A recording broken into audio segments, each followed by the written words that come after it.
દરેક ભાઈઓનો એક કોળવળ હોય.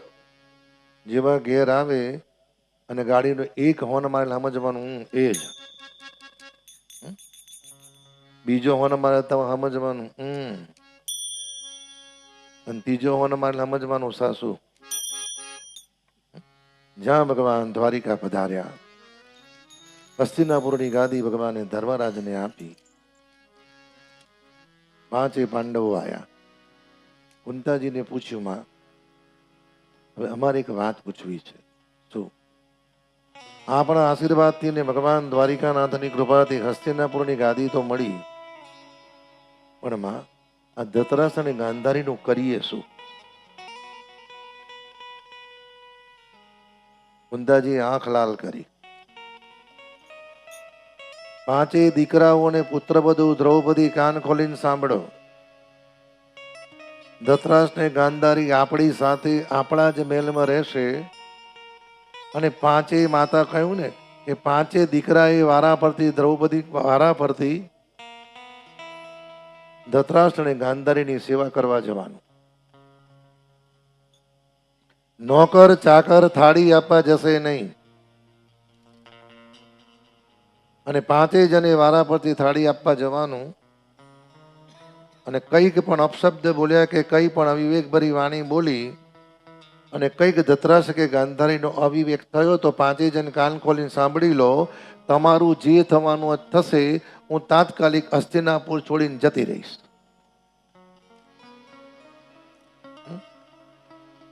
કોને કહ્યું? ગાંધારી. અરે કુંતાજી.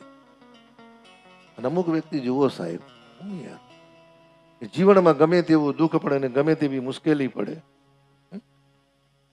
પણ સમયે એ વ્યક્તિનું જીવન એવું હોય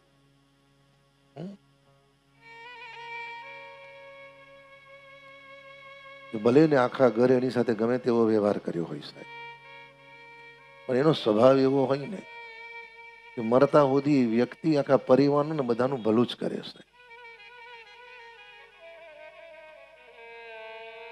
સમય વ્યતીત થયો. ધતરાસ ને ગાંધારી મહેલમાં રહે છે અને પાંડવો આનંદ કરે છે. એક દિવસ અર્જુનનો વારો, એક દિવસ ધર્મરાજનો વારો. આજે ભીમનો વારો આવ્યો થાળી આપવાનો. દરેક ઘરમાં એક તો હોય, તમે ગમે તેટલું ના કહો તો એ બોલ્યા વગર ચાલે નહીં. એને ગમે તેટલા સ્વાગંદો ગમે તેટલું નહીં, એ સમયે એનો સ્વભાવ બતાવી જ દે. અને જ્યાં ભીમ થાળી લઈને ગયા, ધતરાસ અને ગાંધારીને વંદન કર્યા. મોટા બાપુ જય દ્વારિકાનાથ. ગાંધારીને કીધું મોટી માં જય દ્વારિકાનાથ. ધતરાષ્ટ્રે કહ્યું કોણ? ભીમે કહ્યું મોટા બાપુ ઓળખ્યો નહીં? વગર વાંકે ઝેરના લાડવા આપીને મારી નાખવા તૈયાર થયેલા તે. ભાઈ, ભગવાને સમય સારો આપ્યો હોય ત્યારે કોઈ પણ વ્યક્તિને એવા શબ્દ ના બોલો કે એવું કંઈક કર્મ ના કરો કે પાછલી જિંદગીમાં તમારે એ જ વ્યક્તિના હાથનું પાણી પીવાનું આવે. પાછલી જિંદગીમાં તમારે એ જ વ્યક્તિની સાથે રહેવાનું આવે અને પાછળની જિંદગીમાં તમારે એનું જ ભોજન કરવાનું આવે છે.